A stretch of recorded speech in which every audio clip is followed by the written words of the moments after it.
કોઈક તો આઈડિયા હશે ને કે વસુંધરા આંટી ક્યાં રહે છે? નહીં, જો વસુંધરાનું એડ્રેસ મારી પાસે હોત તો તને આપવામાં મને શું વાંધો હોત?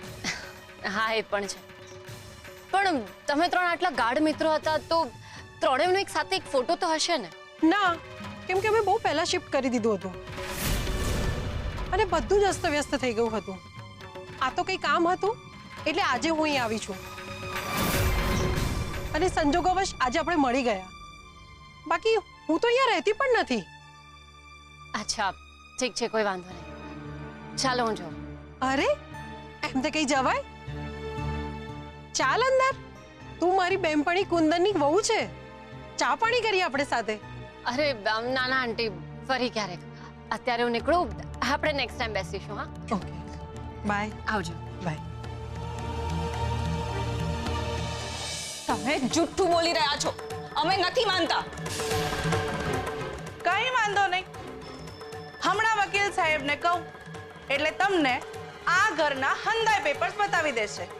પછી તો તમે માનશો ને કે આ ઘરનું માલિક કોણ. એમાંય તે તમે લોકો ક્યાં કઈ પણ પ્રૂફ વિના માનો જ છો. તમારી પાસે પ્રૂફ હોય તો બતાવો ને. ચિરાગ બેટા, આટલો ધુઆ પુઆ થઈને કોને ફોન લગાડે છે? ઓહ, પુનીત ને. લાવ, તારું કામ હું ઈઝી કરી દઉં.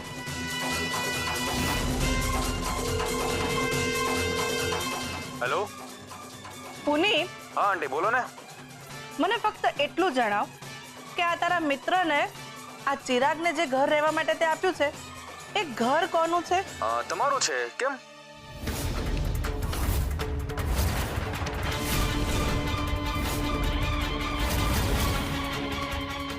ઓકે.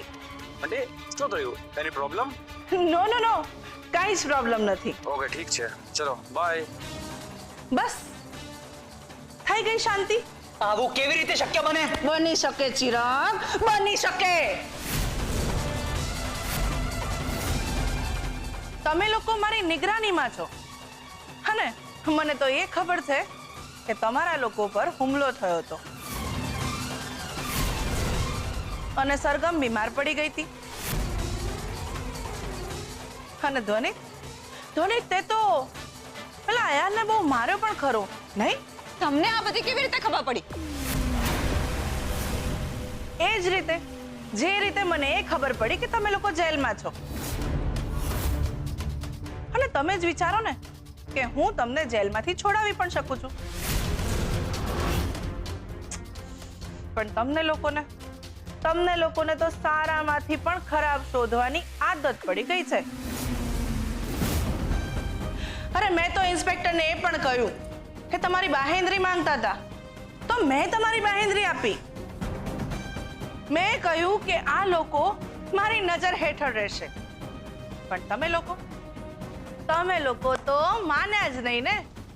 પણ અંતે ધાર્યું ધણીનું જ થાય. છેવટે આવી ગયા ને તમે લોકો આ ઇન્દુના આંગણે. પણ અમારે રહેવું જ નથી. બોલો શું કરી લેશો? કરવાનું શું હોય ધ્વનિત, તમારી મરજી. દરવાજા ખુલ્લા છે, હાલી નીકળો.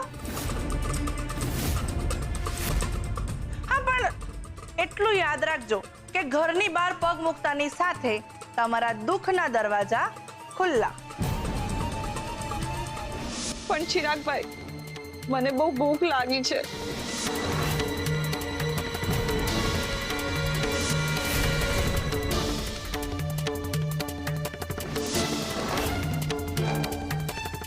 મહેશ, અમે આજે રાત્રે તારા ત્યાં રોકાઈ શકીએ તો? સોરી યાર, પણ આજે છે ને મારા ગામડેથી ગેસ્ટ આવવાનો. મહેશ,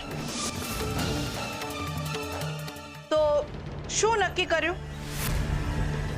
અહીંયા રહેવું છે કે પછી જવું છે? કોઈ ક્યાંય નહીં જાય.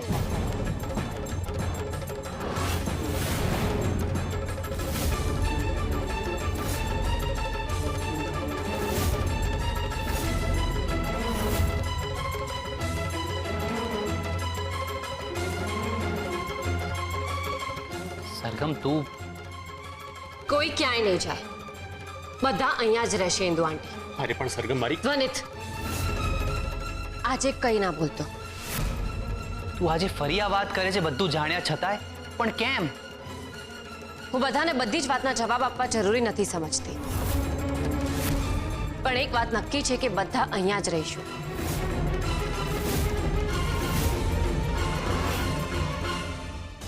આ સરગમ બોલી કે હું કોઈને જવાબ આપવા જરૂરી ન સમજતી. બહુ કહેવાય, પણ જે હોય એ. બોલી એ તો મારા ફેવરમાં જ આવ્યું ને. બસ હવે આ લોકો મારા ઘરમાં અને હું આમની જિંદગીની અંદર. જો ને કેવું તાંડવ મચાવું છું.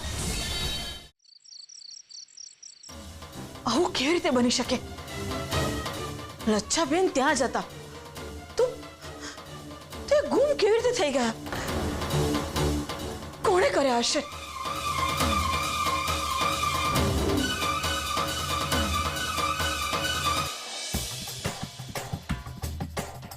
મમ્મી, શું થયું? કઈ નહીં બેટા. નહીં, કંઈક તો થયું છે. બોલ ને, શું વાત છે? કઈ નથી થયું મને. તું જા, મને એકલી મૂકી દે. અરે, હું મારી મમ્મીને એકલી કેમ મૂકી દઉં? અરે, મને સામે દેખાઈ રહ્યું છે કે મારી મમ્મી કંઈક ચિંતામાં છે. બોલ મને, શું વાત છે? અયાન, મને કંઈ જ નથી થયું કે નથી હું ઉદાસ. મમ્મી, હું તને જાણું છું. તું આજથી પહેલા આટલી ઉદાસ ક્યારેય નથી થઈ. કે મને, શું વાત છે? કયું ને કઈ નથી થયું એટલે કઈ નથી થયું, બસ.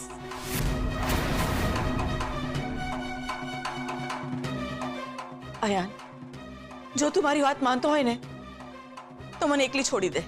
પણ મમ્મી, અયાન, કયું ને.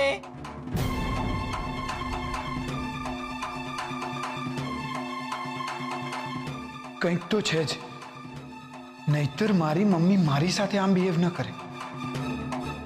હવે તેને મોટી બાની ચિંતા છે કે પછી કોઈ બીજાની? હવે કેમ બોલાવ્યા તે સરગમ? સત્ય જણાવવા.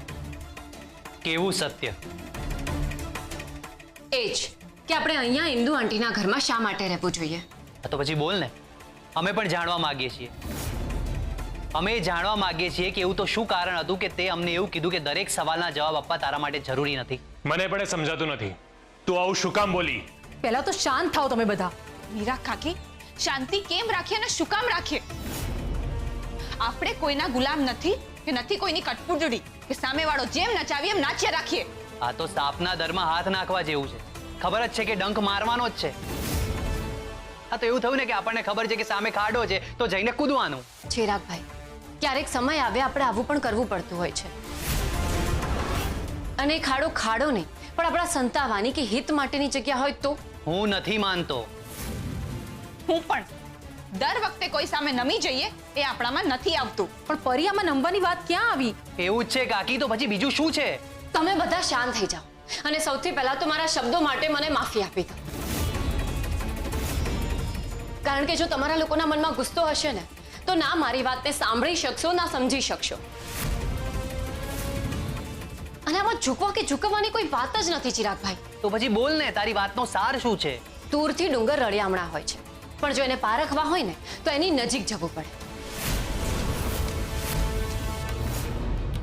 મને ખબર છે કે ઇન્દુ આંટી જેવી તેવી વ્યક્તિ નથી, તે છતાં પણ હું અહીંયા રહેવાનું પસંદ કરીશ.